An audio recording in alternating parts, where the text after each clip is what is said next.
नमस्कार, ये आकाशवाणी पटना है। अब आप संजीव कुमार वर्मा से प्रादेशिक समाचार सुनिए।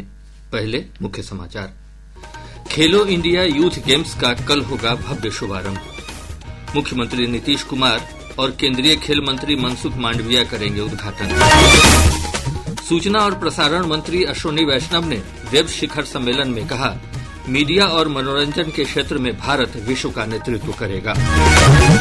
सामुदायिक रेडियो के क्षेत्र में विशेष योगदान के लिए छपरा के रेडियो मयूर और भागलपुर के रेडियो एक्टिव को किया गया पुरस्कृत।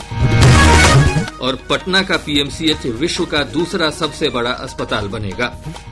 मुख्यमंत्री नीतीश कुमार ने 1100 से अधिक बेड वाले परिसर का किया उद्घाटन। अब समाचार विस्तार से। खेलो इंडिया यूथ गेम्स का कल रंगारंग और भव्य शुभारंभ होगा। मुख्यमंत्री नीतीश कुमार और केंद्रीय खेल मंत्री डॉक्टर मनसुख मांडविया पटना के कंकड़बाग स्थित पाटलिपुत्र खेल परिसर में इस भव्य आयोजन का शुभारंभ करेंगे। 4 मई से शुरू होकर यह खेल 15 मई तक आयोजित किए जाएंगे। उद्घाटन समारोह में आकर्षक लेजर शो के साथ कलाकार, स्कूली बच्चे और खिलाड़ी मनमोहक प्रस्तुतियां देंगे। आयोजक के रूप में बिहार अपने विरासत, इतिहास और ज्ञान परंपरा को उद्घाटन समारोह में प्रस्तुत करेगा।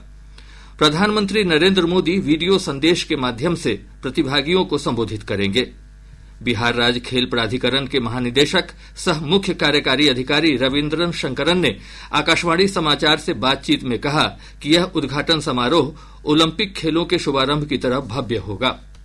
और इसमें करीब 8,500 बच्चे लोग आ रहे हैं, पूरा देश भर का लोग। करीब 27 मेडल गेम है और एक डेमो स्पोर्ट है और ये 6 वेन्यू पर हो रही है। शाम 6 बजे उद्घाटन है इसका। भव्य तरीके से हम लोग अरेंज कर रहे हैं। कोशिश ये है कि इसका इनॉग्रल सेरेमनी ओलंपिक्स में जैसे होता वैसे अटपार करने का कोशिश है। देखते हैं हम कितना कामयाब होते हैं।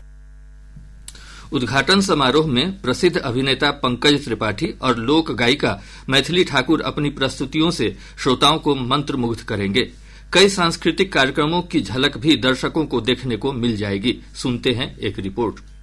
कल से ही खेलों की स्पर्धाएं भी शुरू हो जाएंगी। प्रथम दिन वॉलीबॉल, जूडो, कबड्डी, मलखम और तीरंदाजी की प्रतियोगिताएं होंगी। वॉलीबॉल और जूडो की स्पर्धाएं पटना में आयोजित होंगी, जबकि कबड्डी के लिए राजगीर के अंतर्राष्ट्रीय खेल परिसर को चुना गया है। पारंपरिक देसी खेलों के तौर पर मलखम के खिलाड़ी IIM बोधगया परिसर में बने मंच पर एक दूसरे को चुनौती पेश करेंगे। वहीं तीरंदाजी के लिए विशेष तौर पर भागलपुर को मेजबानी दी गई है। खेलो इंडिया यूथ गेम्स के लिए बिहार ने इंडोर और आउटडोर स्टेडियम के लिए व्यापक स्तर पर काम किया है और एक बेहतर बुनियादी खेल ढांचा विकसित किया गया है। बिहार के 5 शहरों को इन खेलों की मेजबानी का अवसर मिला है। पटना के साथ साथ राजगीर, बेगूसराय, भागलपुर और गया में ये खेल प्रतियोगिताएं आयोजित की जाएंगी। नई दिल्ली में साइकिलिंग, निशानेबाजी और एथलेटिक्स की कुछ प्रतियोगिताओं का आयोजन किया जाएगा। 28 प्रकार के खेलों में अलग अलग प्रांत के खिलाड़ी भाग ले रहे हैं। इसमें पहली बार ई स्पोर्ट्स को भी शामिल किया गया है। 709 स्वर्ण पदक सहित 2400 से अधिक पदक इस बार खेलो इंडिया यूथ गेम्स में दांव पर होंगे। धर्मेंद्र कुमार राय, आकाशवाणी समाचार, पटना। सूचना और प्रसारण मंत्री अश्विनी वैष्णव ने आज कहा कि मीडिया और मनोरंजन के क्षेत्र में भारत पूरे विश्व का नेतृत्व करने की ताकत रखता है। वेब शिखर सम्मेलन के तहत मुंबई में मीडिया से बातचीत करते हुए श्री वैष्णव ने कहा कि शिखर सम्मेलन के दौरान अच्छी व्यापारिक वार्ताएं हुई हैं। सरकार इस पहल को और आगे ले जाने के लिए प्रयत्नशील है।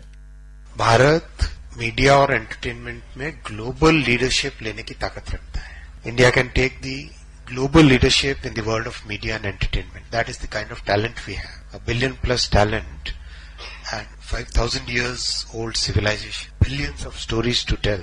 So the steps that we have taken here are the first steps and now we need to build upon it. And I am very happy that practically every senior executive who has met in the last 2 days, they have all shown appreciation for this step. Waves के मंच पर मुंबई में आज सामुदायिक radio के संचालकों को सूचना और प्रसारण मंत्रालय ने पुरस्कार भी प्रदान किए। सूचना और प्रसारण राज्य मंत्री डॉक्टर एल मुरुगन ने 12 सामुदायिक रेडियो के संचालकों को यह पुरस्कार प्रदान किए। बिहार के सारण जिले के अभिषेक अरुण को उनके सामुदायिक रेडियो के थीमैटिक श्रेणी में पहला पुरस्कार मिला। यह पुरस्कार उनके कार्यक्रम टेक सखी के लिए दिया गया। आकाशवाणी समाचार से बातचीत में अभिषेक ने कहा कि महिलाओं को वित्तीय धोखाधड़ी और साइबर अपराध से बचाने के लिए उनका यह कार्यक्रम प्रसारित होता है। महीनों पहले 10वें सामुदायिक रेडियो का राष्ट्रीय पुरस्कार की घोषणा की गई थी सरकार द्वारा, जिसका पुरस्कार आज के दिन मुंबई में वेव का जो इवेंट हो रहा है सरकार द्वारा, जिसमें कि वर्ल्ड ऑडियो विजुअल और एंटरटेनमेंट का जो एक बहुत बड़ा इवेंट हो रहा है, जिसकी में कम्युनिटी रेडियो को सेलिब्रेट करने के लिए हमें इसमें पुरस्कार दिया गया है। और जो हमारा कैटेगरी था उसमें थीमेटिक कैटेगरी में हमें प्रथम पुरस्कार दिया गया, जो कि पहले भी इसकी घोषणा हुई थी। जो प्रोग्राम था वो उसका नाम टेक सखी था, जो कि महिलाओं को सोशल मीडिया फ्रॉड के अगेंस्ट में हम लोगों ने उन्हें अवेयर करने का एक मुहिम चलाई थी, उसी में हमें वो पुरस्कार दिया गया है। स्थानीय संस्कृति को बढ़ावा देने की श्रेणी में भागलपुर के सामुदायिक रेडियो को तीसरा पुरस्कार प्रदान किया गया। लोकहित संगठन भागलपुर द्वारा संचालित रेडियो एक्टिव को अंग प्रदेश की मंजूषा कला को बढ़ावा देने के लिए पुरस्कार दिया गया। प्रदेश के मुख्य सचिव अमृत लाल मीणा ने विधानसभा चुनाव से जुड़ी सभी तैयारियों को जुलाई महीने तक पूरा करने का निर्देश दिया है। उन्होंने मुख्य निर्वाचन पदाधिकारी, पुलिस महानिदेशक और विभागीय प्रमुख सचिवों के साथ बैठक में कहा कि चुनाव प्रक्रिया सुचारू, शांतिपूर्ण और पारदर्शी ढंग से संपन्न कराने की व्यवस्था करें।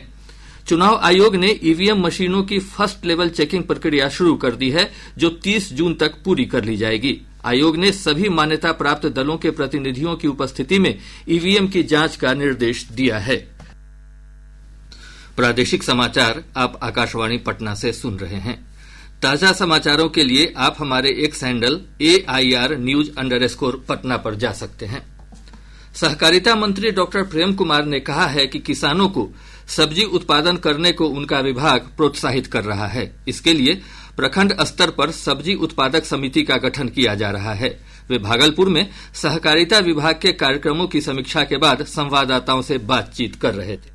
प्रखंड सब्जी उत्पाद सहयोग समिति जाकर तो बनने की प्रक्रिया जारी है। लगभग 80% बन चुका जाकर, और वहाँ पर लगभग 495 नियुक्त हम करने जा रहे हैं। हर पैक्सों में एक प्रबंधक हमारा होगा जाकर, और एक प्रबंधक के साथ साथ वहाँ सुपरवाइजर होगा, अकाउंटेंट होगा और उसमें परामर्शी होंगे, MD जो मार्केटिंग करने वाले होंगे। तो कुल मिलाकर आने वाले समय में राज्य के जो यहाँ पर किसान हैं, धान गेहूं के साथ साथ सब्जी का भी उनको अच्छा मूल्य मिल सके, सब्जी की बर्बादी न हो, इस सरकार का प्रयास।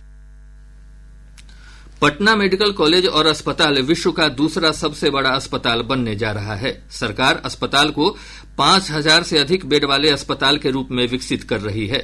इस कड़ी में आज मुख्यमंत्री नीतीश कुमार ने 1100 से अधिक बेड वाले परिसर का उद्घाटन किया। इसके साथ ही नई इमारत में अलग अलग विभागों के लिए OPD और इंडोर इलाज की सुविधा उपलब्ध हो गई है। इसी कड़ी में 65 ICU बेड शुरू किए गए हैं। PMCH को विकसित करने का काम 3 चरणों में पूरा किया जाना है। बिहार विधानसभा चुनाव को लेकर राज्य में राजनीतिक गतिविधियां तेज हो गई हैं। केंद्र सरकार की ओर से जाति जनगणना कराने के निर्णय के बाद इनमें और तेजी आई है। राष्ट्रीय जनता दल के नेता और पूर्व उप मुख्यमंत्री तेजस्वी प्रसाद यादव ने प्रधानमंत्री नरेंद्र मोदी को पत्र लिखकर जनगणना की तय सीमा में संशोधन करने की मांग की है। उन्होंने लोकसभा और विधानसभा की सीटों के आगामी परिसीमन के दौरान पिछड़ा वर्ग और अति पिछड़ा वर्ग समुदाय के हितों की सुरक्षा सुनिश्चित करने की मांग की है। राष्ट्रीय जनता दल के प्रवक्ता मनोज झा ने इस पत्र के बारे में प्रतिक्रिया व्यक्त करते हुए कहा कि उनके नेता ने सही चिंता जताई है। जो जातिगत जनगणना का निर्णय हुआ है, इसके लिए अरशे सम्मान थी। ये समेकित प्रयास बहुजन आबादी का है, उन सरोकारों का है, उसकी जीत है और इस जीत को सेलिब्रेट नहीं करना है।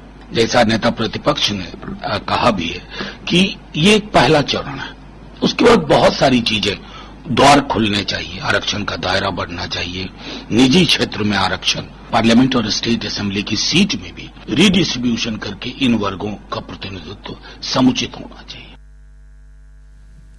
वहीं भाजपा के वरिष्ठ नेता और पूर्व केंद्रीय मंत्री शाहनवाज हुसैन ने कहा कि जाति जनगणना पर राजद की राजनीति करने का मुद्दा छिन गया है, इसलिए वे इस तरह की बातें कह रहे हैं और पत्र लिखकर क्रेडिट लेना चाहते हैं। दिया चूक गई खेत, अब क्या करेंगे तेजस्वी यादव? अब तो खत लिखेंगे। मैंने प्रधानमंत्री को खत लिखा, खत में लिखा अब तो सब कुछ उनकी जो राजनीति थी जातीय जनगणना पे खत्म। अब उनके पाले में जो गेंद थी इस राजनीति की वो छीन ली गई है। साफ हो गया है कि जातिगत जनगणना पे राजनीति करने का हक न राहुल गांधी को, न तेजस्वी यादव को, न अखिलेश यादव को। इधर जनता दल यूनाइटेड के पार्टी पदाधिकारियों की बैठक आज पटना में हुई। इसमें विधानसभा चुनाव की तैयारियों पर चर्चा की गई। पार्टी प्रवक्ता नीरज कुमार ने बताया कि बैठक में बोधगया में होने वाली प्रशिक्षण कार्यशाला के बारे में चर्चा की गई। 2 दिवसीय कार्यशाला 6 और 7 मई को होगी। इधर AIMIM के प्रमुख असदुद्दीन उवैसी ने आज किशनगंज में एक जनसभा को संबोधित किया। उन्होंने वक्फ कानून का विरोध किया। प्रदेश में बारिश की गतिविधियों में कमी आने के साथ ही अधिकतम तापमान में बढ़ोतरी दर्ज की जा रही है। इस दौरान 37.1 डिग्री सेल्सियस अधिकतम तापमान के साथ गोपालगंज प्रदेश का सबसे गर्म स्थान रहा। राष्ट्रीय लोक मोर्चा के कार्यकर्ताओं ने आज समस्तीपुर और मोतिहारी जिले में केंद्र द्वारा देश में जातीय जनगणना कराए जाने के निर्णय का स्वागत किया है। स्वतंत्रता सेनानी साधु शरण का जहानाबाद स्थित उनके पैतृक गांव टिम्बलपुर काको में निधन हो गया। जिलाधिकारी और वरीय पुलिस अधीक्षक ने उनके पार्थिव शरीर पर पुष्पांजलि देकर श्रद्धांजलि अर्पित की। मुंगेर पुलिस और STF की टीम ने मुफस्सिल थाना क्षेत्र के तारापुर दियारा स्थित बहियार में एक मिनी गन फैक्ट्री का उद्भेदन किया। मौके से पुलिस ने हथियार के साथ 3 लोगों को गिरफ्तार किया। और अब अंत में मुख्य समाचार एक बार फिर। खेलो इंडिया यूथ गेम्स का कल होगा भव्य शुभारंभ। मुख्यमंत्री नीतीश कुमार और केंद्रीय खेल मंत्री मनसुख मांडविया करेंगे उद्घाटन। सूचना और प्रसारण मंत्री अश्विनी वैष्णव ने वेब शिखर सम्मेलन में कहा, मीडिया और मनोरंजन के क्षेत्र में भारत विश्व का नेतृत्व करेगा। सामुदायिक रेडियो के क्षेत्र में विशेष योगदान के लिए छपरा के रेडियो मयूर और भागलपुर के रेडियो एक्टिव को किया गया पुरस्कृत। और पटना का PMCH विश्व का दूसरा सबसे बड़ा अस्पताल बनेगा। मुख्यमंत्री नीतीश कुमार ने 1100 से अधिक बेड वाले परिसर का किया उद्घाटन। इसके साथ ही आकाशवाणी पटना से प्रसारित प्रादेशिक समाचार का यह अंक समाप्त हुआ।